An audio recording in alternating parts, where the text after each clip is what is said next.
My name is Mourning. I am an Aquina Wampanoag. As we have every fourth Thursday in November since 1970, United American Indians of New England and our supporters have gathered on this hill to observe a National Day of Mourning. Today marks the 41st time we have come to this hill in all kinds of weather to mourn our ancestors and speak the truth about our history.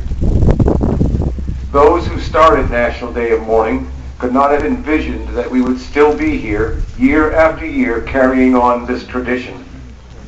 Many of the elders who have stood on this hill and who organized the first day of mourning are no longer with us, but we feel their spirits beside us today. The United American Indians of New England declared the U.S. Thanksgiving Day to be a national day of mourning in 1970 because my father, an Aquina Wampanoag man named Wamsutta Frank James, wanted to speak truth to power. Wamsutta had been asked to speak at a very fancy Commonwealth of Massachusetts banquet celebrating the 350th anniversary of the landing of the Pilgrims. He agreed. When asked by the organizers of the dinner to provide an advance copy of the speech he planned to deliver, Wamsutta agreed. Within days, Wamsutta was told by a representative of the Massachusetts Department of Commerce and Development that he would not be allowed to give the speech. The reason given was that, and I quote, "The theme of the anniversary celebration is brotherhood, and anything inflammatory would have been out of place." What the state was really saying is that in this society, the truth is out of place.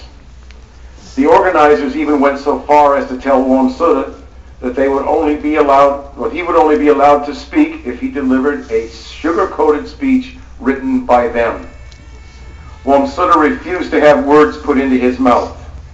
Instead of speaking at the banquet, he and many of hundreds of Native people and our supporters from throughout the Americas gathered in Plymouth on this hill and observed the first National Day of Mourning. What was it that got those state officials so upset?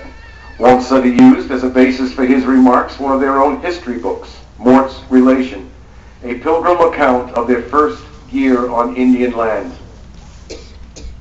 What really happened at the first Thanksgiving? According to popular myth, the Indians and the Pilgrims sat down and had a wonderful dinner. Everyone lived happily ever after. The end. Well, here is the truth. The reason that the myth makers prefer to talk about the Pilgrims and not an earlier English-speaking colony, Jamestown, is that in Jamestown the circumstances were way too ugly to hold up as an effective national myth. For example, the white settlers in Jamestown turned to cannibalism to survive. And that's not a very nice story to tell kids in school. And the Pilgrims did not find an empty land any more than Columbus discovered anything. Every inch of this land is Indian land. The Pilgrims, who did not even call themselves Pilgrims, did not come here seeking religious freedom. They already had that in Holland. They came here as part of a commercial venture. The Mayflower Compact was nothing more than a bunch of white men sticking together to ensure that they would get returns on an investment. They introduced sexism, racism, anti-lesbian and gay bigotry, jails, and the class system to these shores. They were no better than any other group of Europeans when it came to their treatment of the indigenous peoples here. And no, they did not even land at that sacred shrine down the hill called Plymouth Rock, which is a monument to racism and oppression. Upon first arriving, the Pilgrims opened my ancestors' graves and took our corn and bean supplies. Massasoit, the great leader of the Wampanoag, knew this. Yet he and his people welcomed and befriended the settlers, little knowing that before 50 years were to pass, many Wampanoag and other Indians would be killed by their guns or dead from diseases. And from this very harbor, the English invaders would sell my ancestors as slaves for 220 shillings each. The first official day of Thanksgiving was proclaimed in 1637 by Governor Winthrop. And he did so to celebrate the safe return of men from Massachusetts who had gone to Mystic, Connecticut to participate in the massacre of over 700 Pequot women, children, and men. And about the only true thing in the whole mythology is that these pitiful European strangers would not have survived their first several years in New England were it not for the aid of the Wampanoag people. And what Native people got in return for this help was genocide, theft of our lands, and never-ending repression. Now some would ask what we have gained by observing National Day of Mourning since 1970. Well, the very fact that you, or all of you, are here is perhaps our greatest gain. We have brought people together from the four directions who want to join the struggle to destroy the Pilgrim mythology. And that first day of mourning and also was a day of action. In 1970, Plymouth Rock was buried not once, but twice. Yeah. The Mayflower was boarded, and the Union Jack was torn from the mast and replaced with the flag that had flown over liberated Alcatraz Island. The roots of National Day of Mourning have always been firmly embedded in the soil of militant protest. Now that first day of mourning was a powerful demonstration of Native unity, and today is a powerful demonstration of not only Native unity, but the unity of all people who want the truth to be told and want to see an end to the oppressive system brought to these shores by the Pilgrim invaders. Interference in the affairs of our native nations.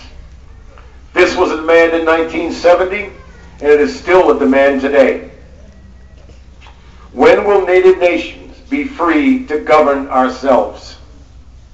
And how dare the corrupt bureaucrats of the BIA, the Bureau of Indian Affairs, sit in judgment of who is native and who is not? And how dare they tell some Indian people that they are not real Indians? Yeah.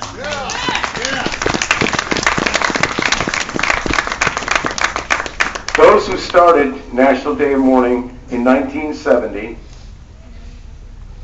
spoke of terrible racism and poverty. We all know that racism is still alive and well. And our people are still mired in the deepest poverty. We still lack decent health care, education, and housing. Every winter, thousands of our people have to make a bitter choice between eating and eating. Our youth suicide and school dropout rates, our rates of alcoholism continue to be the highest in the nation. As the economy crumbles around us, these conditions are only worsening. Today, as we did in 1970, we mourn the loss of millions of our ancestors and the devastation of our beautiful land and water and air. We pray for our people who have died during this past year and during the past 500 years. I hope you will join me in grieving too for our sisters and brothers in all countries, human beings who are referred to by this government as collateral damage. We remember all too well that our people throughout the Americas have for centuries been the collateral damage of the European invasion. And I hope you will join me in grieving, too, for the immense suffering of our sisters and brothers in Afghanistan, in Pakistan, in Palestine, in Iraq. All human beings who suffer and face on a daily basis acts of terror. And we remember, too, the hundreds of millions of people who are hungry today, whether they live in Boston or in Port-au-Prince or Gaza. And we condemn all acts of violence and terrorism perpetrated by all governments and organizations against innocent civilians worldwide. We condemn the racial profiling and detentions that are being directed towards our Arab, South Asian, and Muslim sisters and brothers in this country. Since the invasion of Columbus and the rest of the Europeans invaded our lands, Native people have been virtually non-stop victims of terrorism. The slaughter of the Pequots at Mystic, Connecticut in 1637, the U.S. military massacres of peaceful Native people at Wounded Knee and Sand Creek, and so many, many other places. The armed assault by the FBI on a peaceful encampment at Pine Ridge in 1970. The very foundations of this powerful and wealthy country are the theft of our lands and the slaughter of Native peoples and the kidnapping and enslavement of our African American sisters and brothers. Happens. What really is going on here, because you, as Americans, who call yourselves Americans, are the true prisoner. And Leonard Peltier, I know, goes through many things because I've talked to people. I know I had the privilege of talking to him like 4 years ago, 3 years ago, and he knew my relatives. And he knew because he ran with my relatives. And that's what I look forward to doing. I'm not an expert on Leonard Peltier. I never will be. But I'm supposed to be the way it is for Native people. Democracy is not on a piece of paper. It's in our hearts. I just want to say that and say, Homitakuye Oyasi, which means we are all relatives. That's something Einstein came here in 1930 to understand why the Indians were the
Peltier!